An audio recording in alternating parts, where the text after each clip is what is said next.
Hello and welcome. On behalf of the Brain Injury Association of Pennsylvania, we want to extend our thanks today for Andrea Dames for joining us to share her story about her son Chris and his brain injury as a result of an opioid overdose, specifically fentanyl, a non-fatal fentanyl overdose. Thanks so much for joining us today. Thank you for having me. Andrea, can you tell us a little bit about what happened to Chris? Sure. Christopher is an avid skateboarder. He's been an avid skateboarder for many years, and one day out skating with his friends, rolled his ankle, was in some pain. A friend offered him something, said, "Here, take this, it might help with the pain," which he did, not knowing what it was. It turned out that it was some form of an opiate, and unfortunately that led to years of an opiate addiction. From there it graduated to Percocet, which took place for a couple years, unbeknownst to me. And then from there graduated, as does with many people, to the street drug heroin. And Chris could tell the difference in treatment, that something changed during those years of in and out of detox and rehab many times. He would at the end think back and say that things are different, things aren't the same. And at that point we didn't know fentanyl had been infiltrating this country, and so that's really what changed the whole landscape of addiction and treatment. And his response to treatment was the introduction of the fentanyl. Absolutely. July 1st, 2019, I received a phone call while I was at work from my younger son, who was 15 at the time, and he said that Chris was having a seizure. And I've come to realize what was happening at the time. It was a seizure-like episode that the kids call fishing out from what's mixed within the street drug, fentanyl, along with some other things. And so I told him, call 911, I'll be there in a few minutes, and got my things together to leave work.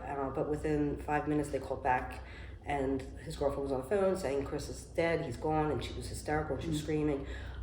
So I ran, to my car, got home within a couple minutes, and by the time I arrived, Chris was on his bedroom floor. I couldn't even get in the door because there were so many first responders there, at least a dozen probably, working on him furiously.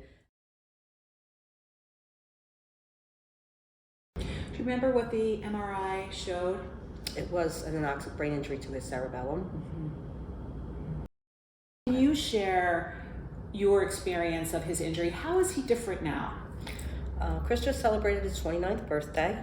And as a 29-year-old young man, he is required to live with assistance. He needs assistance for every activity, daily activity at this point, except a phone call. He can make a phone call to mom, which he does well. But he socially is challenged at this point.